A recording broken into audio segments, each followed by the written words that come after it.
Hello, my name's Tan Aralampalam and I will now discuss my insights into surgeon wellness. I have some disclosures. Burnout is a significant problem in the medical community, and the pandemic has added a new challenge to what we face. So what I would like to do is explore why this is happening, because if we understand why, we can address some of the symptoms. I'd like to look at the employer's role, and I'd also like to introduce the concept of psychological PPE. The key takeaways are that this is a science in evolution. If you're affected, this is reversible. I think building awareness is really important because this is inextricably linked to performance and therefore outcomes for our patients. We need to know where to target our interventions, and we also need to think about the concept and the culture of psychological safety. Burnout is commonly defined as a state of depersonalization, emotional exhaustion, and a sense of reduced personal accomplishment. It affects our personal and professional lives, affecting relationships, often impacting on finances, and all too often we see substance abuse and sadly suicide. It can also lead to problems professionally with disengagement, poor performance, high staff turnover, and burnt out doctors are associated with patient safety incidents. And I think this is another area which we should discuss later on. So my group carried out a systematic review, and we found that over half of doctors were emotionally exhausted, compared to 10 to 15% of the general population. And in the UK National Health Service, a significant amount of senior doctors were affected by this, with surgeons being particularly vulnerable. Over a quarter of surgeons score highly for depersonalisation at work, and we're second only to pathology and microbiology for depressive symptoms. Big studies have shown that burnt-out doctors are twice as likely to be involved in patient safety incidents, perhaps because they're more likely to report these things. And they're 3 times more likely to have low satisfaction from patients. So why is all of this? What are the factors associated with it? Well, there are personal circumstances such as family issues, income and debt load, and lack of extracurricular activities. Then there are the psychological traits, emotional intelligence and grit, the robustness to withstand psychological trauma. And then there are work-related issues. So the setting, academia seems to be protective. Being involved in medical errors and high workload negatively impact. And then there's the work environment, lack of support from co-workers, job dissatisfaction, aggressive patients, lack of administrative support, lack of autonomy, and lack of mentoring. And I'd like you to hold on to that concept of mentoring. So COVID-19 has supercharged all of this. In the first wave, there was a medical emergency, and interestingly, as opposed to other catastrophes and disasters, surgeons weren't the primary medics that were needed. So we had to find a place for ourselves. The second wave has impacted on our resources and our ability to do our routine work.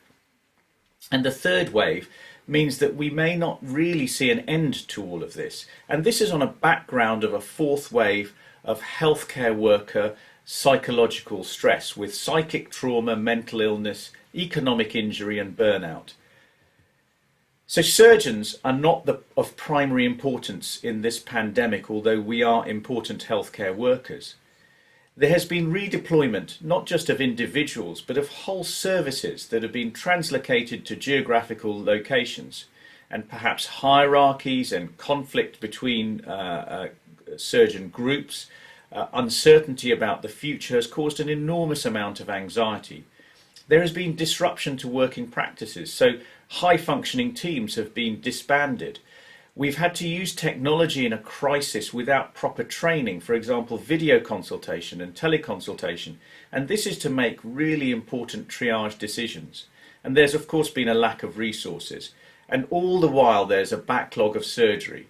So we've been subject to moral injury. This is witnessing or bearing witness and and taking part in acts that transgress deeply held moral beliefs. So the psychological trauma is significant due to the pandemic.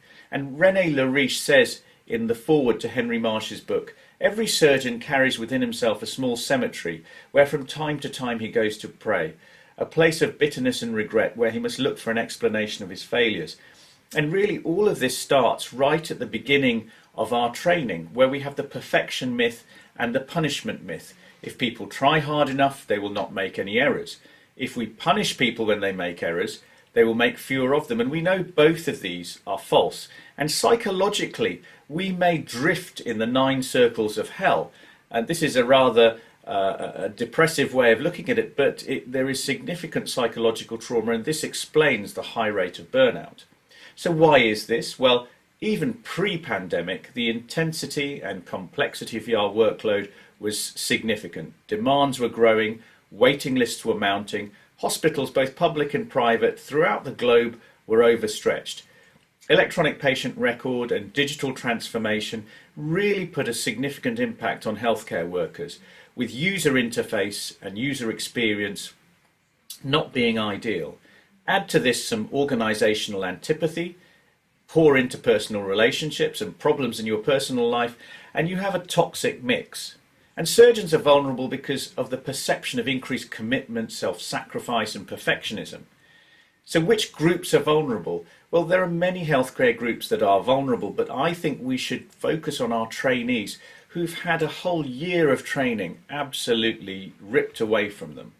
So can we spot the symptoms? Well, the symptoms are listed here, and I would say to you that in every hospital corridor, in every hospital, in every land, we see people who have been affected in some way, emotionally drained, fatigued, feeling unable to accomplish much, and the list goes on. And these are inextricably linked with certain mental health issues, such as depression and suicidal ideation. So if you spot this in yourself or in a colleague, just as you would do if you spotted a torn glove in theatre, you have to stop, take time off, seek help professionally, speak to colleagues, formulate a plan and review your workload. In the United Kingdom, there are local and national resources, and I would say to you that in every developed nation, these resources do exist, and if they don't, I would be very happy to share my experience and help support building these things up, because this is what we must do as global leaders. So what are the strategies to mitigate all of this? Well, it's a 3-pronged approach. We really need to look at system, organization, that's our employers, and then individual responsibility. And I think one must really focus on not blaming individuals. This is not about just an individual, it's about the organization and culture within which we work. And we know there's a relationship between empowerment and organizational outcomes.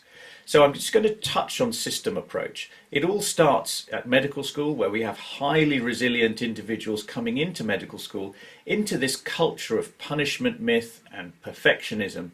And this can cause problems throughout the rest of that individual's professional career.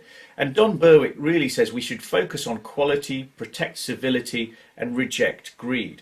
And I'm not going to say much more about the system because it is too complex to address here.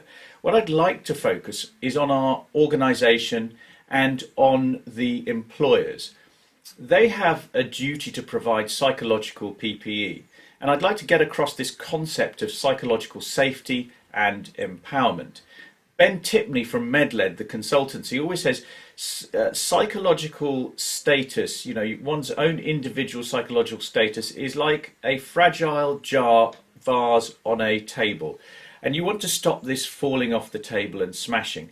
So that involves certain behaviours such as kindness, empathy, civility and assertiveness. But the table needs to be supported by attitudes, and these attitudes are respect, humility, trust and curiosity. And this helps us have an image of what we're trying to build when we talk about a culture of psychological safety. So employers do have a role. And we have seen Schwartz rounds being set up in certain hospitals. This is reflective group practice, as started by Ken Schwartz, who was a US attorney. And when he was diagnosed with terminal lung cancer, he found that his carers really lacked something. They weren't cared for, and therefore the human touch that they were ultimately able to give made the unbearable just about bearable. So what do Schwartz rounds do? They help build awareness, they strengthen team bonds, they improve communication, and there's learning through debriefs. And with mentorship, it really shows staff that the organisation cares for people delivering care in such difficult circumstances. So what of the individual? Well, we focus a lot on resilience, and I believe that the medical profession has very highly resilient individuals. So I'd like to look at who is providing the psychological PPE and what areas we should be focusing on. And I think in order to bring our best selves to work, we need to focus on the physical, that's being physically fit to turn up to work. The mental, the ability to make decisions. I always focus on telling my trainees that we need to have the best decisions, and it's not the incisions that are important, it's decisions.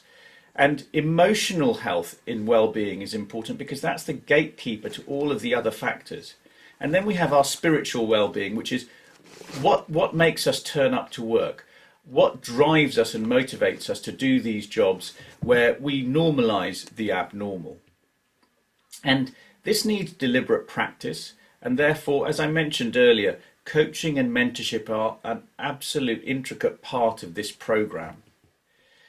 So looking at the individual, I would say there are certain domains one has to focus on. And one of the successes of our Nightingale emergency hospitals that were set up in London as a result of the pandemic was the psychological PPE and psychological training given to the healthcare workers before they started.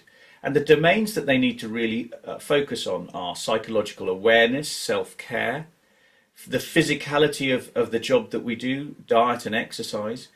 Substance abuse is almost always an elephant in the room, and we don't talk about this. And we often don't identify who our support networks are. And this is important because we model behaviour for those that we lead. So undoing the damage is important. We need to look at the experience of work. We're dealing with death and conflict and people in distress, but also the organisation of work. This is the bullying, the speeding up, the constant scrutiny and the need for productivity. And if you get it wrong, you have job dissatisfaction, burnout and alienation with all the associated negative responses. But I would like to focus on the positive response, focusing on care, the quality of care, guiding vulnerable individuals, protecting civility and stop excess measurement. So there are some key messages that I would like you to take away with regards surgeon wellness. The evidence base is growing. If you're affected, it is reversible. We need to build awareness because surgeon wellness is related to performance and therefore patient outcome. Targeting interventions, both at the system, organisational and personal levels, is important, and it needs deliberate practice and careful attention.